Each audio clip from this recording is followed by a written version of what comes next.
इसके से आप उम्मीद करता हूँ आप बहुत अच्छे होंगे। आज की क्लास हमारी कंप्यूटर एक कंफ्यूज वर्ड की दूसरी क्लास है। इस कंफ्यूज वर्ड को होमोफोन भी कहा जाता है, जिनका मतलब होता है कि उनकी प्रोनाउंसिएशन सेम होता है, बाकी स्पेलिंग और रूल मीनिंग अलग होती है। जैसे यहाँ पर हम कुछ वर्ड लेके आए जिनकी प्रोनाउंसिएशन सेम है, लगभग सेम है, बाकी इनकी स्पेलिंग और मीनिंग अलग है। तो इन सबको हम बारी बारी से देखते हैं, इनका हिंदी मीनिंग और इनकी स्पेलिंग तो देख ही रहे हो, और इनके साथ सेंटेंस कैसे बनते हैं, और ये क्या है, नाउन है, प्रोनाउन है, या सॉरी ये क्या है, एडजेक्टिव है या वर्ब है या प्रीपोजिशन है, देखते हैं आगे की चल के। तो पहले दो वर्ड आते हैं बेग और बेग। अब इनका लगभग तो सेम ही है प्रोनाउंसिएशन, बाकी स्पेलिंग देखिए, BAG। ये वाला बेग होता है नाउन, नाउन होता है, और इसका हिंदी अर्थ होता है थैला या बोरा, और इसका स्पेलिंग होती है BAG, नाउन, बेग, बोरा या थैला, नाउन। फिर दूसरा आता है BEG, ये वर्ब है और इसका मतलब होता है भीख मांगना, और इसकी दो फॉर्म और होती है, वैसे तो 5 फॉर्म होती है, बाकी यहाँ पर दो गाय है, या चौथी या पांचवी फॉर्म भी यूज होती है, बाकी यहाँ पर मैंने 3 ही लिखी, जैसे beg first form, begged third और begged third.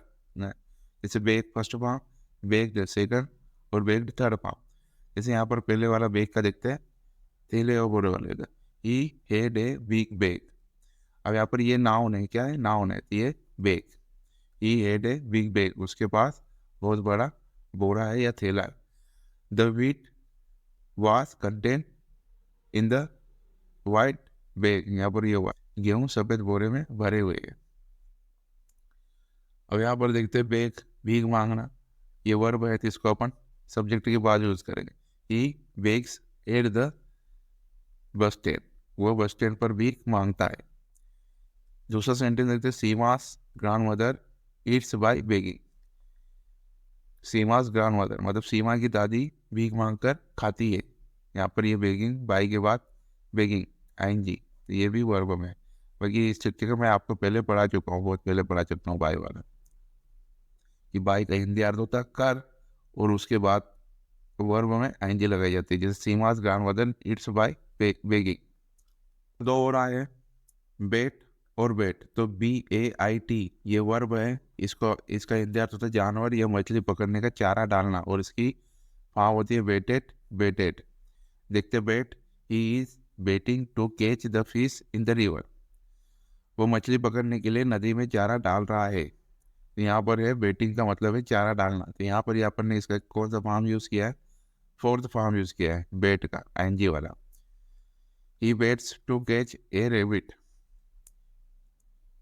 He baits to catch a rabbit, वो खरगोश पकड़ने के लिए चारा डालता है, वो खरगोश पकड़ने के लिए चारा डालता है। बेट्स का हिंदी अर्थ होता है चारा डालना, और मीनिंग होती है BAIT। बाकी यहाँ पर जो एस लगा है ये सब्जेक्ट के अनुसार लगा है। अब बेट का इस बेट का मतलब होता है, बेट का मतलब होता है, ये नाउन है, और ये इसका हिंदी अर्थ चमगादड़ या बेट या बल्ला। बेट या बल्ला मतलब वो क्रिकेट वाला बेट, चमगादड़। देखते हैं पहले बेट मतलब ये वाले बेट का example, bat, Kohli has many bats, Kohli के बाद Kohli has many bats, Kohli के पास कई बल्ले हैं, ठीक, तो ये बेट्स। देर आर मैनी, अब दूसरा देखते हैं, there are many beds in the old temple, पुराने मंदिर में कई सारे चमगादड़ है। तो यहाँ पर ये बेड्स का हिंदी अर्थ होगा चमगादड़, क्योंकि जब आते यहाँ पर सेंस के अनुसार पता चलता है कि वो बेड का हिंदी अर्थ क्या बेड है या फिर चमगादड़ है, तो देख लेना चाहिए कि क्या पूरा सेंटेंस में क्या सेंस आ रहा है, उस अनुसार उसका हिंदी अर्थ होता है। जैसे there are many beds in the old temple. अब आता है एडवाइस और एडवाइस। देखो ये लगभग सेम ही स्पेलिंग है, और इनका अर्थ भी लगभग सेम ही है। अब एडवाइस, ADVICE, ADVICE, ये नाउन, और इसका हिंदी अर्थ होता है सलाह, सिर्फ सलाह। कौन सा, ये CE वाला। फिर होता है ADVIAC, ये वर्ब है, और इसका हिंदी अर्थ होता है सलाह देना, और इसके फॉर्म होता है एडवाइस, एडवाइस। तो यहाँ पर एडवाइस और एडवाइस, यहाँ पर CE वाला होता है सिर्फ सलाह, और ये नाउन है, और AC वाला वर्ब, सलाह देना।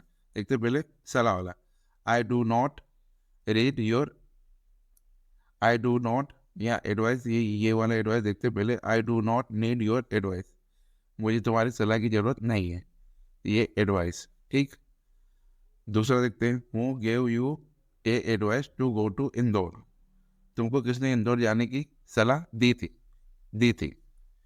अब आता है एडवाइस, मतलब सलाह देना, इसका मतलब ही होता है सलाह देना, और इसका मतलब सिर्फ होता है सलाह। देखते हैं, who advised you go to Indore. अब देखो ये वाला सेंटेंस, अब देखो ये वाला सेंटेंस और ये वाला सेंटेंस सेम ही अर्थ दे रहे हैं। यहाँ पर भी होता है तुमको किसने इंदौर जाने की सलाह दी थी, पर यहाँ पर है इस एडवाइस का मतलब ही होता है सलाह देना, और सिर्फ इसका मतलब होता है सलाह।